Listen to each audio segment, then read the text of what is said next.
Assalamualaikum warahmatullahi wabarakatuh. Halo teman-teman, saya Zakiatus Sofha. Di sini saya akan menjelaskan sedikit tentang pemikiran 5 tokoh filsuf. Tokoh pertama yang akan saya bahas adalah Thales. Beliau hidup pada tahun 624 sampai 547 Masehi. Beliau dijuluki sebagai bapak filsuf pertama dari Miletos. Thales beranggapan bahwa semesta berasal dari air, karena tidak ada sesuatu yang bisa bertahan tanpa air. Air menjadi pangkal, pokok, dan dasar dari segala-galanya yang ada di alam semesta. Thales juga beranggapan air sebagai sumber kehidupan. Selain pemikiran tersebut, Thales juga mengemukakan pandangan bahwa bumi terletak di atas air yang satu kali keluar dari laut dan kemudian terapung-apung di atasnya. Tokoh filsuf selanjutnya adalah Anaximanros yang hidup pada tahun 610 sampai 546 sebelum Masehi. Seorang filsuf dari Miletos dan merupakan murid dari Thales. Ia merupakan filsuf pertama yang meninggalkan bukti tulisan berupa prosa. Meskipun seorang murid dari Thales, namun Anaximanros tidak setuju dengan pandangan gurunya mengenai air sebagai prinsip dasar segala sesuatu. Menurutnya, bila air merupakan prinsip dasar segala sesuatu, maka seharusnya air terdapat di dalam segala sesuatu, dan tidak ada lagi yang berlawanan dengannya. Namun, kenyataannya air dan api saling berlawanan sehingga air bukanlah zat yang ada di dalam segala sesuatu. Anaximanros mengatakan bahwa prinsip dasar segala sesuatu adalah tuepairon. Tuepairon berasal dari bahasa Yunani, yang merupakan gabungan dan peras yang berarti tanpa batas. Ia merupakan suatu prinsip abstrak yang menjadi prinsip dasar segala sesuatu. Ia bersifat ilahi, abadi, tak terubahkan, dan meliputi segala sesuatu. Dari prinsip inilah berasal segala sesuatu yang ada di dalam jagat raya sebagai unsur yang berlawanan, yang panas dan yang dingin, yang kering dan yang basah, malam dan terang. Kemudian, kepada prinsip ini juga semua pada akhirnya akan kembali. Berbeda dengan pendapat Thales yang beranggapan bahwa bumi melayang di atas lautan, Anaximanros menyatakan bahwa bumi pada awalnya dibalut oleh udara yang basah.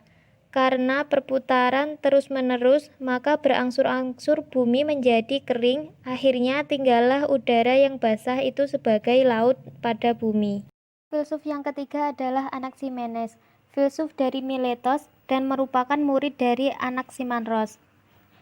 Tidak seperti air yang tidak terdapat di api, seperti pemikiran Thales, udara merupakan zat yang terdapat di dalam semua hal, baik air, api, manusia, maupun segala sesuatu. Karena itu, Anaximenes berpendapat bahwa udara adalah prinsip dasar segala sesuatu. Udara adalah zat yang menyebabkan seluruh benda muncul, telah muncul, atau akan muncul sebagai bentuk lain. Perubahan-perubahan tersebut berproses dengan prinsip-prinsip pemadatan dan pengenceran. Anaximenes beranggapan pembentukan alam semesta terbentuk dari proses pemadatan dan pengenceran udara yang membentuk air, tanah, batu, dan sebagainya. Bumi berbentuk datar, luas, dan tipis, hampir seperti sebuah meja. Bumi melayang di air sebagaimana daun melayang di udara. Anaximenes juga mengemukakan persamaan antara tubuh manusia dengan jagat raya berdasarkan kesatuan prinsip dasar yang sama, yaitu udara. Yang keempat adalah Parmenides, yang hidup pada tahun 540 sampai 470 sebelum Masehi. Ia merupakan tokoh terkenal dari Elea.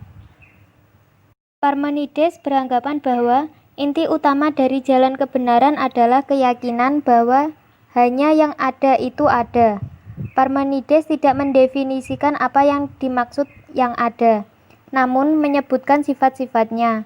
Menurut Parmenides, yang ada itu bersifat meliputi segala sesuatu, tidak bergerak, tidak berubah, dan tidak terhancurkan. Selain itu, Yang ada itu juga tidak tergoyahkan dan tidak dapat disangkal. Menurut Parmenides, yang ada adalah kebenaran yang tidak mungkin disangkal. Bila ada yang menyangkalnya, maka ia akan jatuh pada kontradiksi.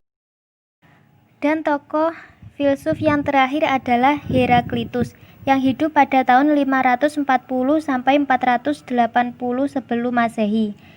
Heraklitus beranggapan tidak ada satupun hal di alam semesta yang bersifat tetap ataupun permanen. Tidak ada sesuatu yang betul-betul ada. Semuanya berada di dalam proses menjadi. Ia terkenal dengan ucapannya, semuanya mengalir dan tidak ada satupun yang tinggal tetap. Heraklitus juga beranggapan yang satu adalah banyak, dan yang banyak adalah satu. Artinya, setiap benda terdiri dari yang berlawanan. Meskipun demikian, di dalam perlawanan tetap terdapat kesatuan. Pernyataan ini sama dengan yang dinyatakan Anaximenes.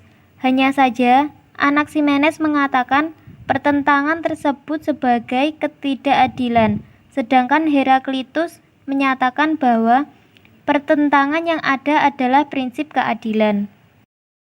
Sekian penjelasan saya tentang 5 tokoh filsuf alam. Kurang lebihnya mohon maaf sebesar-besarnya.